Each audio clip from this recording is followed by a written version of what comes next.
katakan Anda pembohong dan Anda tidak mencintai Indonesia. Patung dimusrikan, tapi sikap kita yang mematung, membiarkan kerusakan terhadap Indonesia dianggap pada sikap yang beriman. Gak bisa. Tetapi ada dua hal yang hilang, tercerabut dalam tradisi agama kita adalah kita mencintai Tuhan tapi lupa terhadap hukum Tuhan.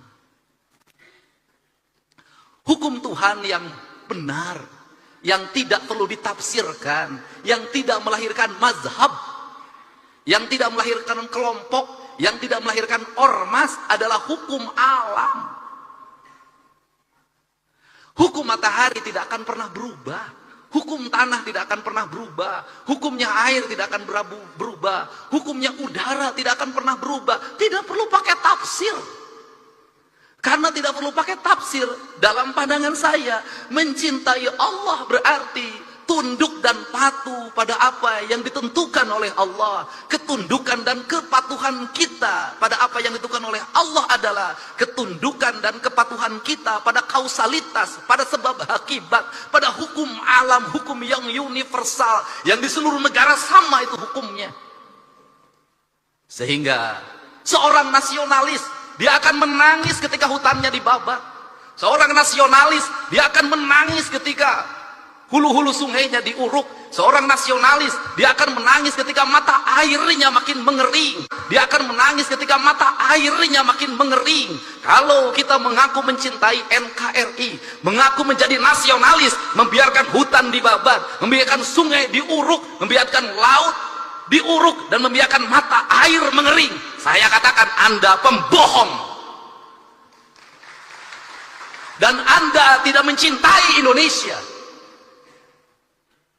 Saya secara pribadi hari ini anak-anak muda, Kak Kuarnas mulai posting di media sosial, mereka menggugat, Pak.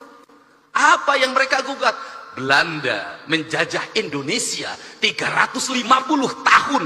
Gunung masih utuh, samudra masih terbentang luas, sungai-sungai jernih. Dia meninggalkan perkebunan yang terhampar, bangunan-bangunan yang indah, gedung-gedung yang kokoh, jalan-jalan yang kuat, jembatan kereta api yang kokoh. Indonesia merdeka 80 tahun.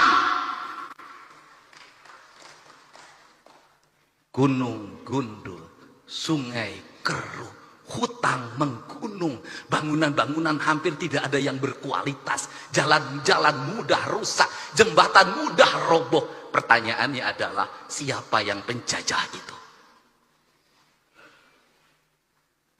Ini kesadaran, mungkin tidak layak diomongin sama gubernur, tapi saya mewakili hati nurani saya yang selalu ingin saya ungkapkan dimanapun. Kenapa? Ini problem bangsa. Dan kebiasaan kita ini adalah ketika bencana kita ribut melakukan perbaikan. Tapi nanti ketika sudah musim kemarau lagi, lupa lagi. Berbuat lagi. Kenapa saya ngomong begini? Saya punya hitungan ekonomi. Kita dapat dari pembabatan hutan berapa triliun. Kita dapat dari pengambilan pasir berapa. Dari pengambilan gunung berapa. Tapi ketika bencana berapa puluh triliun, ratus triliun yang harus kita kerahkan. Rugi. Bangun jalan di Jabar, baru bangun diinjek lagi sama tronton yang tonasenya 40 ton, 30 ton, rugi, Pak. Dan semua orang diam, berdiri seperti patung. Patung dimusrikan, tapi sikap kita yang mematung, membiarkan kerusakan terhadap Indonesia dianggap pada sikap yang beriman.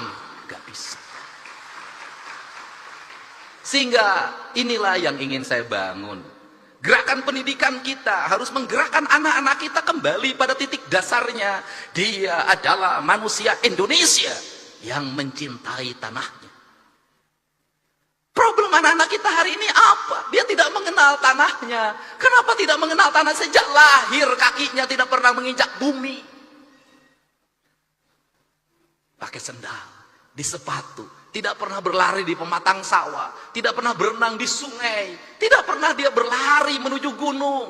Dia menghabiskan waktu dalam setiap hari hanya dengan gadget. Dia mengenal ikan di gadget, dia mengenal padi di gadget. Dan setelah itu negara lain mengintip kita.